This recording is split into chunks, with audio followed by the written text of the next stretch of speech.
Ahem. Greetings. I know what you're thinking. Isn't this a video about The Fault in Our Stars? Why do I see tanks? Well, first of all, I want this video to be interesting, because I know that, like me, most people don't like romance stories, but this story was actually very good, so my goal is to have a good balance of entertainment and information. Second of all, nowhere in the rubric did it say that we are being graded on whether we stay on topic. A mostly correct review of The Fault in Our Stars by John M.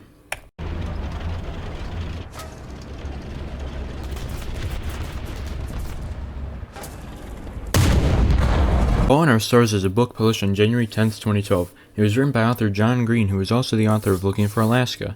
The Fault in Our Stars follows the life of Hazel, a girl who has thyroid cancer and developed a satellite colony in her lungs, requiring her to carry around an oxygen tank to breathe. Hazel eventually meets Augustus Walters, who also had cancer, losing his leg in the process, and they become boyfriend and girlfriend. Hazel and Augustus make efforts to reach out to Peter Van Hooten, the author of Hazel's favorite book, An Imperial Affliction, slowly falling in love with each other more and more as they go.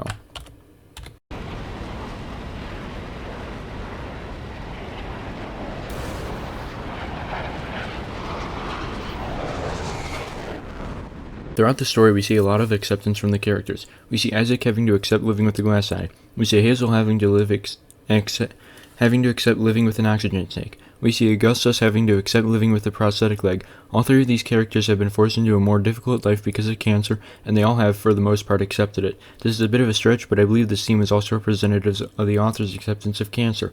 While The Fault in Our Stars is not entirely based on a true story, it was inspired by one of John Green's fans and his friends, Esther Earl. Like Hazel, Esther had thyroid cancer, but unfortunately Esther passed away in 2010. In the article, John Green and Esther Earl, the girl who he dedicated The Fault in Our Stars to, author V.N. Nguyen, quotes John Green saying that Esther inspired this story in the sense that my anger after her death pushed me to write constantly. She helped me to imagine teenagers as more empathetic than I'd given them credit for, and her charm and snark inspired the novel too, but the character of Hazel is very different from Esther, and Hazel's story is not Esther's. Esther's story belonged to her, and fortunately for us, she was an extraordinary writer, who in these pages tells that story beautifully. I find comfort in that, but make no mistake, I am so pissed off that she died. I still miss her. I still find her loss an intolerable injustice, and I wish she'd read The Fault in Our Stars. I am astonished that the book has found such a broad audience, but the person I most want to read it never will. The story is not just about the characters' acceptance of their cancer, but it is also about the author's acceptance of his losses at the hands of cancer.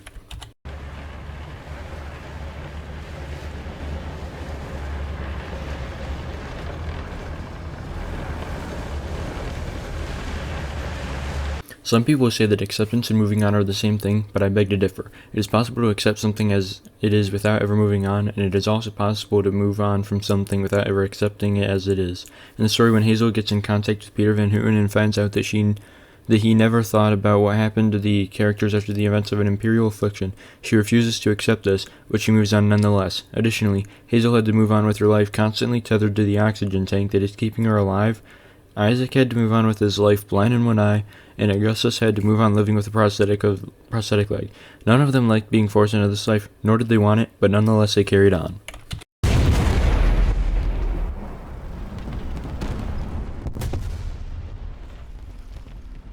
And then back to me. I've been looking for a way to tell my father that I actually sort of hate basketball, and I think we found it. The trophies came down one after the other, and Isaac stomped on them and screamed, while Augustus and I stood a few feet away, bearing witness to the madness. The poor mangled bodies of plastic basketballers littered the carpeted ground. Here, a ball palmed by a disembodied hand. There, two torsoless legs caught mid-jump. Isaac kept attacking the trophies, jumping on them with both feet, screaming, breathless, sweaty, until he finally collapsed on top of the jagged trophic remnants. This passage shows just how much stress the characters of the story have to endure. Isaac has just learned of a recurrence of cancer in his other eye, meaning he will have to go blind, and on top of all this, his girlfriend dumped him because she couldn't handle it. And the combination of the stress from having to live his life blind because of the very cancer that took his other eye, and the anger over his girlfriend dumping him because of it, causes Isaac to crack under the pressure, releasing all of his built-up emotions in a fit of rage. I believe this sudden outburst from Isaac can be seen as representative for the stress that all cancer patients endure. The only difference between Isaac and the other characters is that the other characters are able to contain this stress more effectively.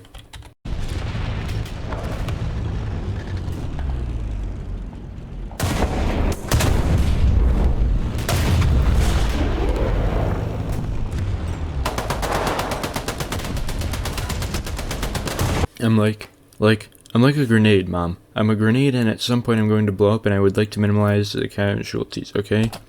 Hazel has begun to see herself as nothing more than a grenade, something bound to detonate, eventually causing damage all around it. She begins to view herself this way after she read about another person who had passed away from cancer and everyone who had been affected by their death. This is why Hazel is generally so antisocial. She doesn't want to meet new people and build a good relationship with them, only to cause them pain when she eventually passes away from cancer. Hazel has let her cancer define her. She has let it take control of her life. No matter what, she will always need to be tethered to that giant oxygen tank, but other than that, the only thing keeping her from life is herself. She got a second chance at life when she survived her thyroid cancer, but then she refused to take advantage of her second chance at life, convincing herself that it isn't worth it to put in the effort because in her eyes, she will die either way.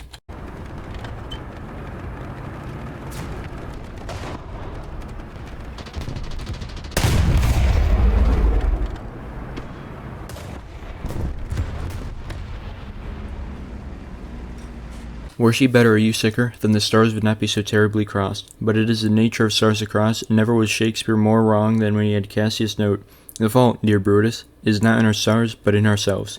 Easy enough to say when you're a Roman nobleman, or Shakespeare, but there is no shortage of fault to be found amid our stars. This passage is from an email sent by Peter Van Houten to Augustus in regards to Augustus and Hazel's situation. Not only does this quote coincide with the title of the book, but it also paints a new light on Gus and Hazel's situations. The troubles that they find themselves in are not because of their actions, but because of an error in evolution. It was not their fault that they got cancer, for it was the fault in their stars that cursed them to live life suffering from cancer. What Van Houten is trying to say is that the faults of people are not solely caused by people. Some of these faults are handed down from generation to generation. Some of these issues can be solved and some of them cannot, like how cancer is something that can be passed on. It is not Hazel or Gus's fault that they got cancer. There is nothing that they could do to avoid it.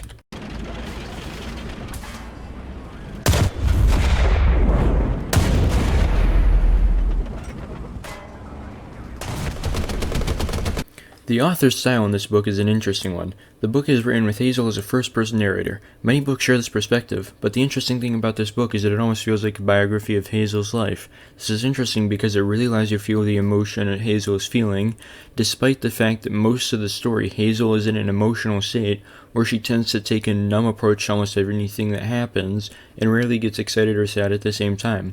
Essentially, the style allows you to feel the emotion Hazel feels, even though she doesn't really feel much for most of the book.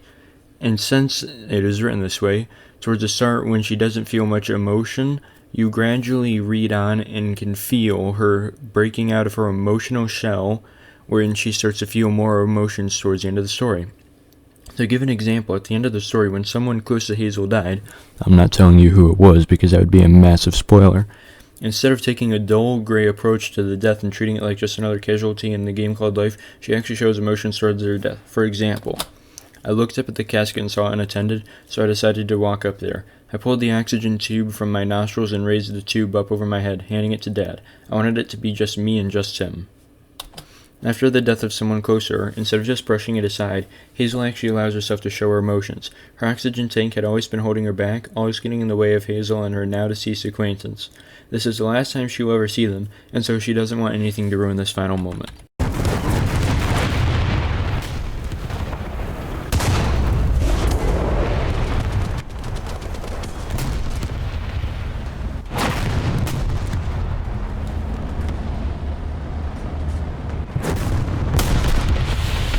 So, you may be wondering why I chose this book. Well, I just googled good books for young adults to read, and I saw The Fault in Our Stars on a list of suggested books. I remember that they made a movie based on the book, so I thought that would make the video part easy, yet looking back on this now, I have not included a single clip from the movie.